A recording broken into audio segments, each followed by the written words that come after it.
मित्रों, आपको आज मैं एक बहुत ही दिलचस्प कहानी सुनाने जा रहा हूँ और कहानी का शीर्षक है प्रारब्धवादी बनाम पुरुषार्थवादी। ये कहानी दो मित्रों की है। एक थे प्रारब्ध में विश्वास करने वाले और दूसरे पुरुषार्थ में विश्वास करने रखते थे। कहानी को मैं आरंभ करूं इससे पहले आप अगर इस चैनल को सब्सक्राइब ना किया हो तो जरूर सब्सक्राइब करें। मित्रों, मेरा प्यार भरा नमस्कार। मैं हूं शुभेंदु चौधरी। आइए हम आगे कहानी पढ़ते हैं।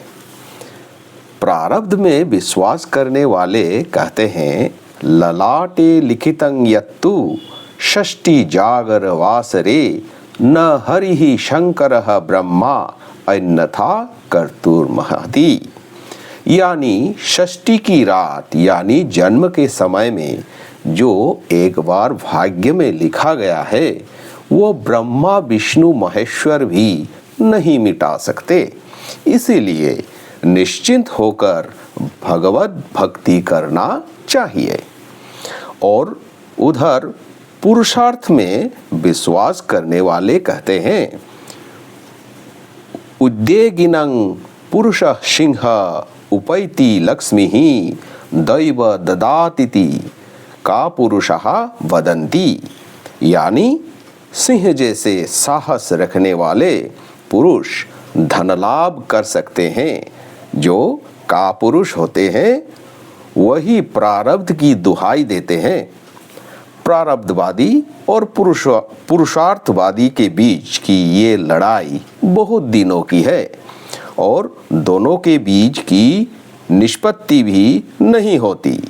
अंत में दोनों मित्र यानी पुरुषार्थवादी मित्र उसके प्रारब्धवादी मित्र को लेकर उस समय के राजा के समक्ष इसका समाधान करवाने गया और राजा को निवेदन किया इसका समाधान करने।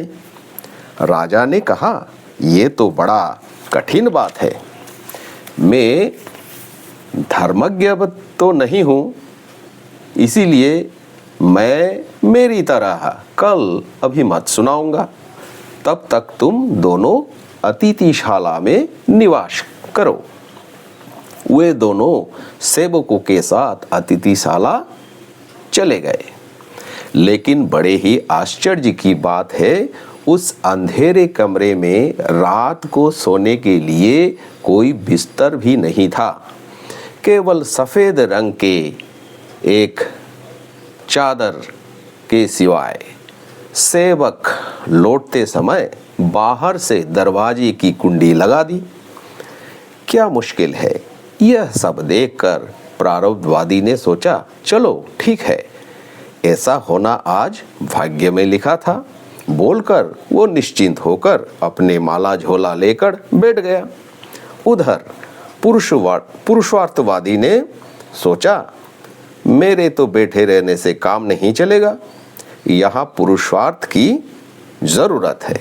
इसीलिए वो अंधेरे में ही चलते चलते एक दीवार मिला और दीवार पकड़कर आगे चलते हुए एक दरवाजा मिला। लेकिन दरवाजा खुला था और बगल में एक और कमरा था।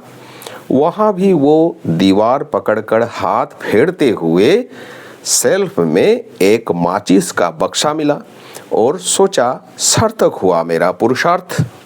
लेकिन हाय, उस माचिस की बक्से में केवल एक ही तीली थी। बड़े ही सावधानी से वे उस तीली को जलाकर कमरे को अच्छी तरह देख लिया।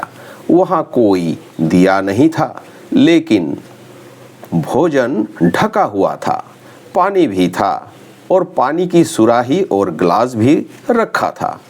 वे सोचा, राजा उसका पुरुषार्थ की परीक्षा लेना चाहता है और वह मन ही मन प्रतीक्षा करने लगा। उसके मन में उसके मित्र के साथ मजाक करने का मन हुआ।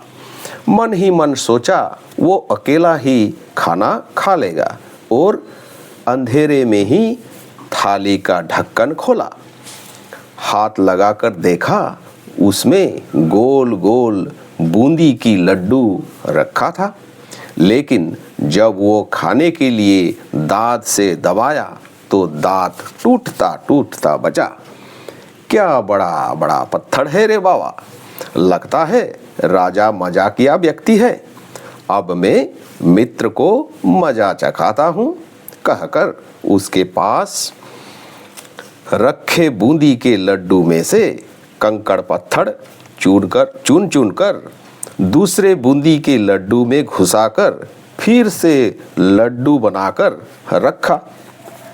उसका अपना खाना समाप्त होने के बाद वह मित्र के पास जाकर कहा, देखा ना मेरा पुरुषार्थ कितना सफल हुआ।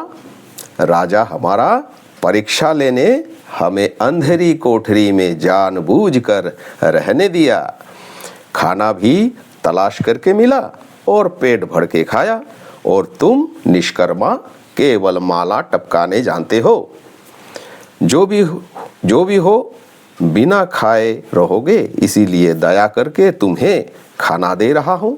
ये लड्डू खाओ और पानी पीकर सो जाओ। देखना कल सुबह राजा पुरुषार्थ का ही समर्थन करेंगे। प्रारब्धवादी बोला, मेरा लड्डू खाना लिखा था, इसीलिए तुमने ला कर दिया। तुमने जो पुरुषार्थ करके प्राप्त किया, देखो मैं प्रारब्ध के कारण बैठे बैठे मिल गया। तुम्हें बहुत कुछ करना पड़ा और मुझे कुछ भी नहीं। लाभ के साथ निश्चिंत मन से राम राम करता रहा।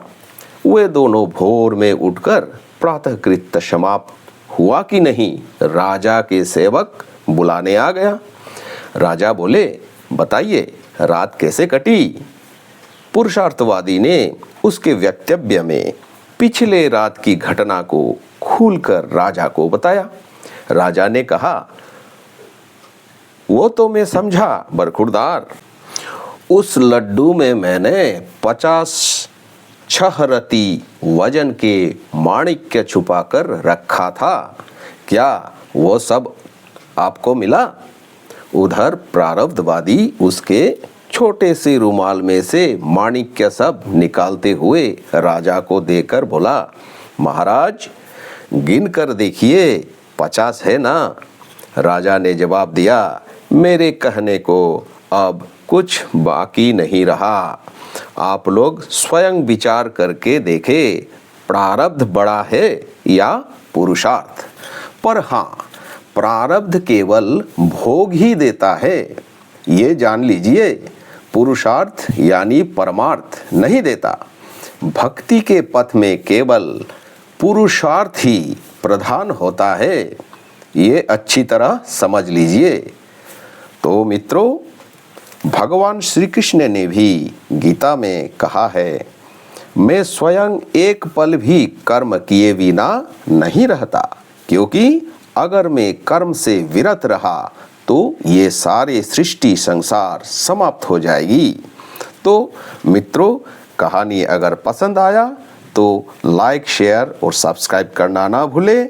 बहुत ही जल्द में और एक रोमांचकर कहानी इस तरह आपके समक्ष लेके आऊँगा। तब तक मुझे आज्ञा दीजिए। नमस्कार।